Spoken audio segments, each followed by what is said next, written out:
should I sit? Here? Yeah, that's a nice place. Maybe I should wear something cream.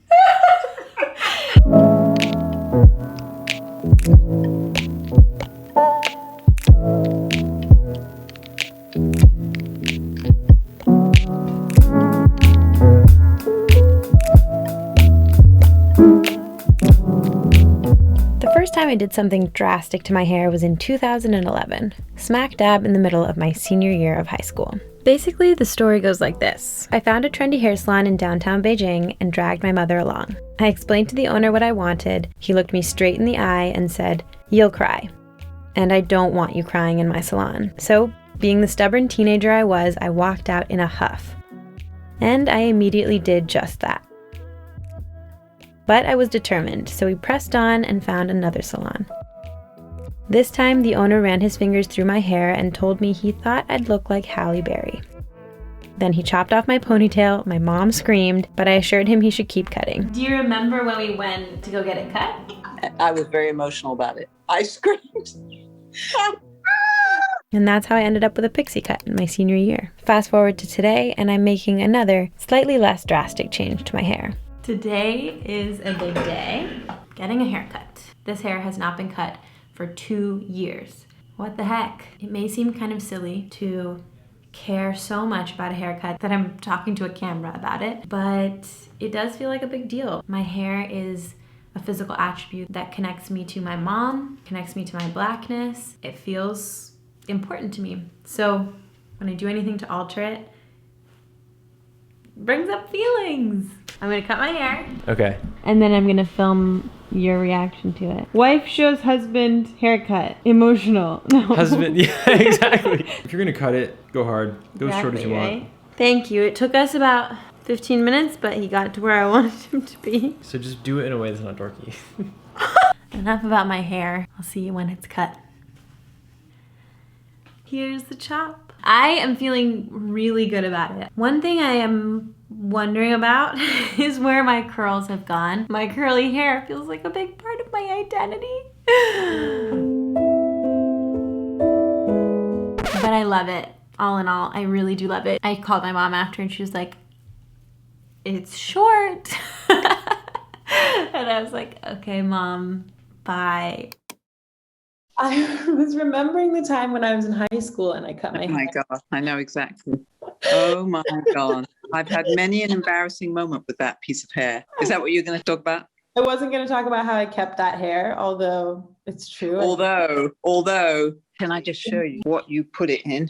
In here. However, I do believe it's no longer there. And I look like a mental case.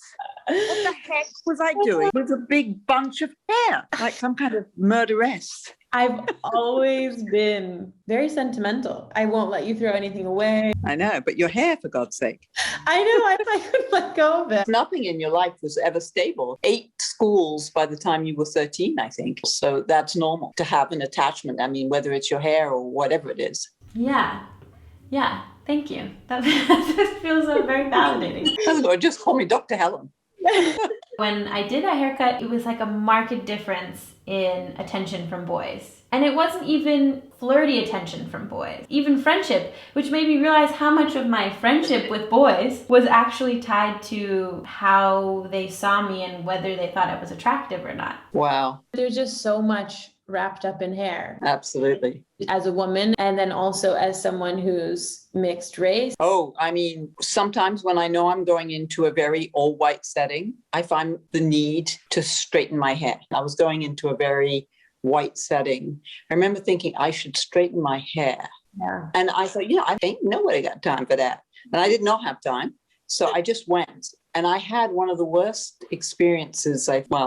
I don't want to say too much because I'll give away where I was and too many people wouldn't understand. I had a horrible experience and I felt it was because I looked more obviously black because my hair was not either pulled back or straightened. That reminds me that when I was a kid, I went to this birthday party. It was kind of common for girls to do like a salon day. First of all, I was kind of an outsider from this group because I was in like a totally different wealth bracket than these girls. But also, all of them had like perfectly silky straight hair. Everyone got the blowout. was my turn to get in one of the chairs, and the hairdresser was like touching my curly hair, and you could see it in her eyes. She was stressed out, didn't know what to do. So she called over the girl's mom, and they were whispering to each other, and then she gave me cornrows and put these like really kiddie plastic clips in them. I remember. Every other friend of mine had this like glam blowout. Yeah, how to make you feel like you just don't fit in. Yeah, and of course she could have blow dried my hair. Yeah, that must, I remember picking you up from that party. I mean, countless incidents like that for me as a child, countless, where you just want to disappear, you know, you just want to chop all your hair off and not exist, and as if that defines who you are. I believe, and you believe too, that like we're ultimately spiritual beings. All of these physical things don't really matter in the end, but even though I believe that, I think I needed to make this video as like I'm getting emotional. It is emotional. Particularly when it comes to Black women, the relationship with hair is intense. Whatever it is you do, there's a statement attached. It's nice to sort of just process very real experiences that I've had, that you've had too, around hair. There's so much wrapped up in it. So I realized that hair, at least my hair, is not as trivial to me as I once thought.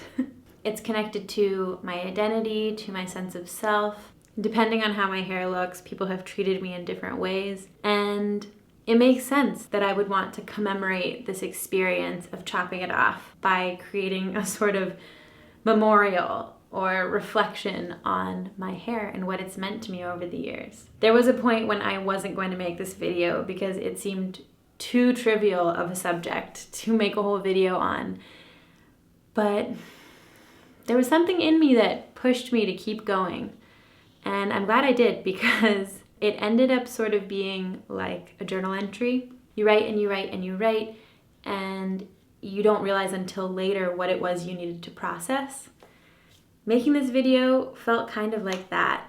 Maybe it will spark something for you too. Maybe it's not about hair, maybe it's about something else, but maybe making art about it will help you process it. David said he's coming upstairs now.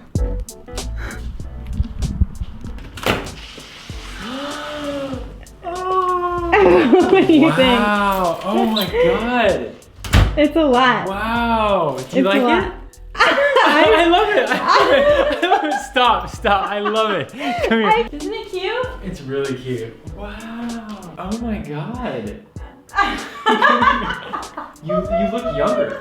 Really? You look like 3 or 4 years younger. Aw, that's Wow! I love it. good. I love you. I love it. Okay, this is Editing Sophie in all her glory, coming to tell you that if you like my videos, it would be so helpful for me if you could hit the like button, subscribe, share the videos. And this is my face after you subscribe. Okay, now keep watching. David, what do you think about the fact that I brought my hair home? This is the first time I can touch your hair without you yelling at me. Look at this. Well, okay, this is freaky. This is really freaky. I don't like this. It's 11 inches. I don't like this for some reason. I don't want anything to do with it. Keep it away from me. I didn't do it.